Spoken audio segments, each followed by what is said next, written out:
কিছুক্ষণ পর আমাকে হাসপাতাল থেকে ফোন করা হলো যে আপনাদের গার্জেন কে আছে। আমি তো মানে ফিরছিলাম, মানে বাস গাড়ি কাটা করে আসছিলাম, তো এখান থেকে বললো যে আমাদের সব বার করে দিয়েছে। বার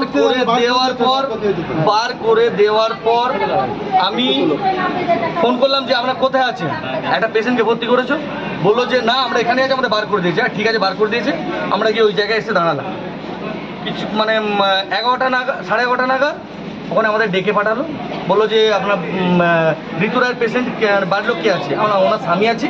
আমি গেলাম, যাওয়ার পর আমাকে ওখান থেকে বেরোলো একজন, বললো দাঁড়ান বাচ্চা দেখানো হবে। কি বাচ্চা হয়েছে আমাকে বললো না, কি হয়েছে বললো দেখানো হবে। আমি বেরোলাম, বেরিয়ে এখানে দাঁড়িয়ে রয়েছি, বাচ্চা নিয়ে দেখানো হলো। আমি হাতে লিখেও রেখেছি 204 এবং মোবাইলেও তুলে রেখেছি 204। মেয়ে বলো যে মায়ের হাতে যেটা বাঁধা থাকবে বাচ্চা হাতেও সেটা বাঁধা থাকবে। আমি সেখান থেকে বেরিয়ে এসে বললো এটা সই করতে হবে, সই দিল, বাচ্চা দেখালো, বাচ্চা ছেলে হয়েছে। আমার যতই ছেলে হয়েছে। আপনি ছেলে দেখেছিলেন? হ্যাঁ, নিজে ছেলে দেখেছি, খুলে দেখিয়েছে। আচ্ছা। এবং কানে ওখানে একটা কাগজ বার করলো যে উনি লিখে দিলেন যে মৃত বাচ্চা দেখলেন না জীবিত দেখলেন। আমি না জীবিত বাচ্চা। উনি একটা জীবিত যে একটা সই বক্স আছে, ওর মধ্যে সই করে দিলাম বিশ্বজিৎ রায়, আর জীবিত বাচ্চা আমি দেখেছি। এসে বাইরে আমরা বাড়ির লোকজনকে ফোন করছি, মা বাবা যে আছে, আত্মীয় স্বজনদের খুশির খবর নবজাত পৃথিবীতে এসেছে। আমরা সবাইকে ফোন করেছি। 15 থেকে 16 মিনিট পরে বললো যে ঋতু রায়ের পেশেন্ট বাড়ির লোক কে আছে। এর ভেতরে ঢুকলাম, ঢোকার পরেই বললো যে এরকম আমাদের একটা ভুল হয়ে গেছে। আমি দাঁড়িয়ে যেমন কোনো সইটা আরও করাতে হবে, সেই জন্য আমি দাঁড়িয়ে আছি।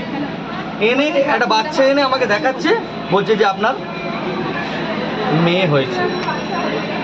আমি বলছি তাহলে আমাকে আগে কি দেখানো, তাহলে অন্যের বাচ্চা এনে আমাকে দেখাচ্ছে লাস্টে।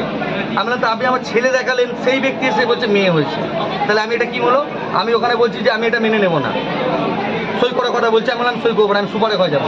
ওখান থেকে বলছে আপনারা যেখানে খুশি যান ভেতর থেকে। আমি সোজা এখান থেকে নিচে গেলাম, সুপারকে বললো দুতলা আছে, সুপারের কাছে গেলাম।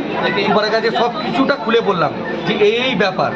আমাকে প্রথম বাচ্চা দেখানো হয়েছে, দেখাবার পর ছেলে দেখাবার পর তারপরেই বলতে চাইছে যে 15 মিনিট পর বলছি আপনার মেয়ে হয়েছে। প্রথমে কে দেখিয়ে দিল বাচ্চাটা?